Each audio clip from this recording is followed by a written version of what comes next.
Hey guys, and welcome back to the channel. So the United States again is under duress because of gun violence in the schools, unpredictably. And again, it has brought up the debate about the role of guns in the United States and in society and why it happens so much in the United States compared to other countries. Now, speaking as somebody who grew up in the United States around guns, shooting guns, but not liking guns, I just wanted to give you a sense of that cross-cultural analysis now that I live in Korea and see what it's like to live in a society where guns are banned and where I'm not on either side of the issue, but I think we have to be a little bit more smart about how we approach the issue to find an answer.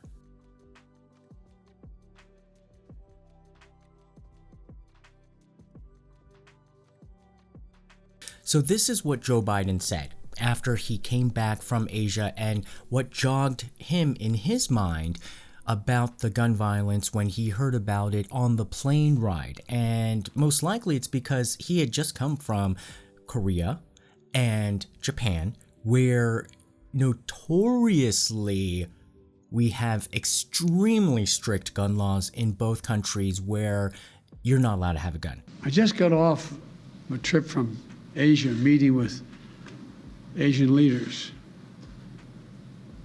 And I learned of this while I was on the aircraft. And what struck me on that 17-hour flight, what struck me was these kinds of mass shootings rarely happen anywhere else in the world. Why? They have mental health problems. They have domestic disputes in other countries. They have people who are lost. But these kinds of mass shootings never happen with the kind of frequency they happen in America. Why? Why are we willing to live with this carnage? Why do we keep letting this happen?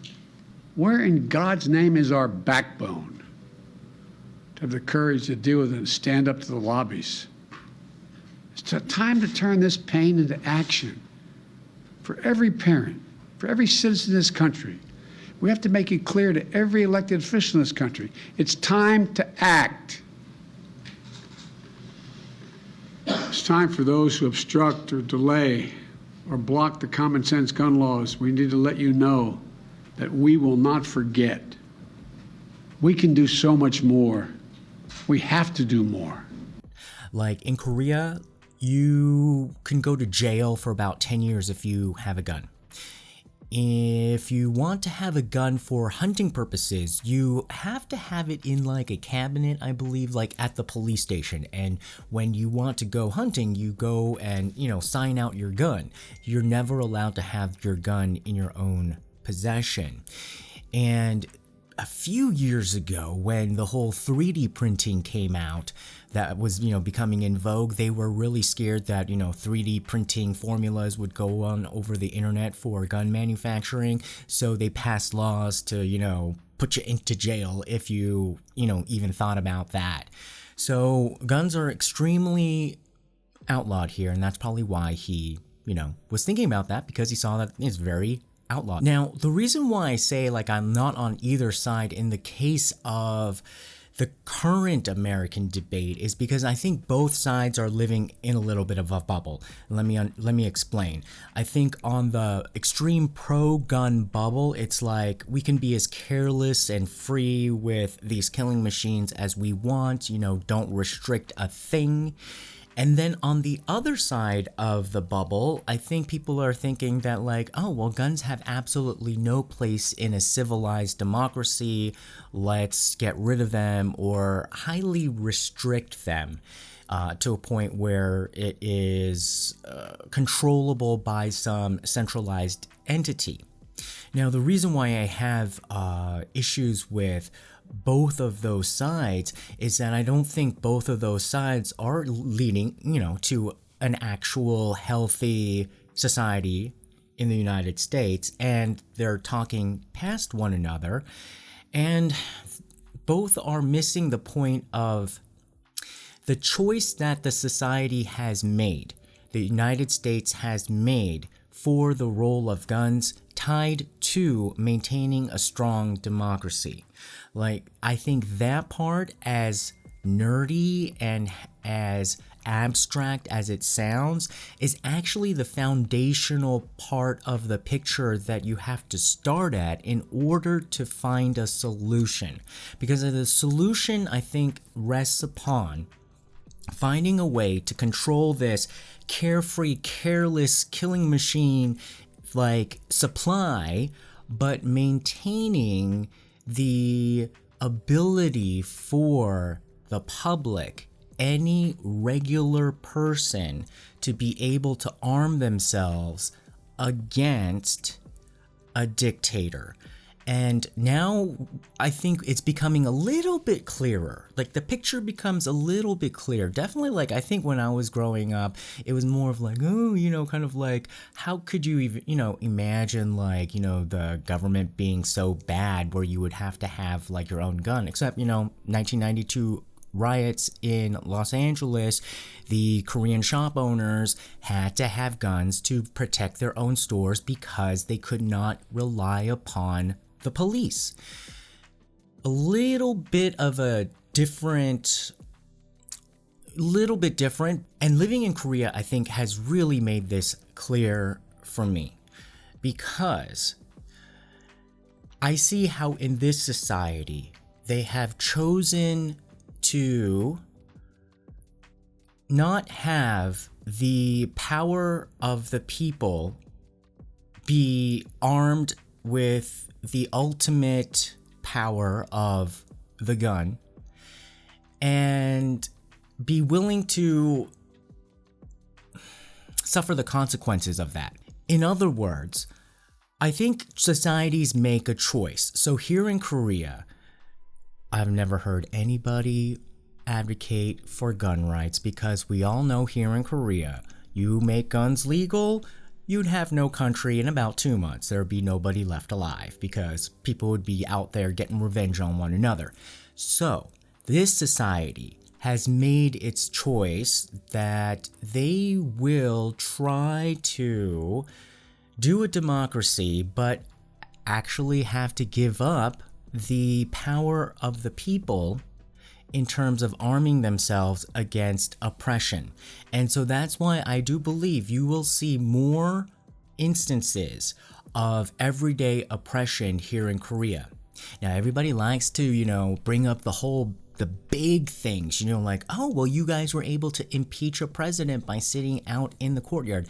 Yeah, on key maybe issues that come on like once in a blue moon, maybe you can rally the entire country. But on everyday issues, sometimes I look around and I could see like, wow, if we had guns here, they wouldn't be able to get away with screwing over people like that. Like, for example, like I think it was about like 10 years ago when there were a lot of shady kind of like banks like screwing over their depositors and then running off with the money. And these people would peacefully kind of go into the banks and protest and say, please give me my money back. I was like, geez, if this was America, this would never be peaceful. This would never happen. The bank president would never even think of doing that, because of somebody, at least one of those depositors is going to have a gun at home. And so I think in that sense, you get a different sense of people power in the United States. And here in Korea, if you look at the May 18th, 1980 democracy movement, where the city of Gwangju rebelled against the dictator, Chun Doo-hwan, and he actually sent in militia forces, he sent in helicopters to spray bullets down on their own people. One big part of that was that the people themselves were able to break into the police department armories and to start bringing out the weapons to arm themselves with actual weapons. That starts to change the power dynamic and the game between an oppressive government force and the people. And so because in Korea's history it's a little bit more recent and we can see what happens when all you have are like sticks and stones, literally, or maybe a Molotov cocktail, you're totally outpowered. So if you did have a horrible situation with a president that was, let's just say, super aligned with Russia and then wanted to become a dictator himself and then started making a coup and then bringing in all of the armed forces on his side in the United States and started shutting down cities, he would have an easy time if nobody was armed. But if a lot of people were armed, you can't do that, and then you can maintain the democracy. On the other hand, this is out of control. You can't have crazy people just go into Walmart and either get wheat thins or an AK-47 or whatever else they sell there, like pistols, and, go to the checkout counter. This is just ridiculous, where you don't know at any moment of your life whether that's your last day, and not having the responsibility of the usage of such a powerful life-altering weapon. We have licenses, we have training, we have requirements for everything. I mean, if you want to cut somebody's hair legally in the United States, I think you have to get a license for that, just to cut somebody's hair. And, if you cut somebody's hair wrong, they'll go crazy on you. But you can just walk in and get a weapon that can end somebody's life. I don't know exactly what the answer is, because once you start regulating it, then, you can manipulate that process as well. But I think you have to kind of design the system so that the end goal will always be that the people will still be able to protect their own democracy against a dictator, which is essentially the Second Amendment. Now, you don't want to have the Second Amendment abused by all of these lobbying groups, all of these gun manufacturers, all of these zealots, all of these crazies, all of these white supremacists. You don't want to have that be the blanket cover that justifies all of their insane actions. So maybe it could be a more accurate reading of the Second Amendment or something, but I think there has to be a balance where the actual democracy, the way that the American system is preserved, is supposed to be the central core of the reforms. The discussion should be about the horrible tragedy of the lives that are lost and how this is irresponsible. But the solution moving forward, I think, really does have to have some sort of a compromise between these two forces. And because I would say, if you want to go one way or the other, you're going to have a system that then goes a little bit more towards Korea. And I actually think that might not be the right direction, because actually I think democracy would backslide a bit if you have that. Now, this is the contradiction. This is the paradox. I'd rather live in a society where guns are outlawed and struggle with more of the injustice, and try to see what kind of solutions we can make in a gun-free society. So this is kind of like a separate petri dish, and then have the American petri dish be the one with the guns, because it is a load off of my mind. But it is a load off my mind knowing that at least there is a system where I know that the people can ultimately arm themselves in another country.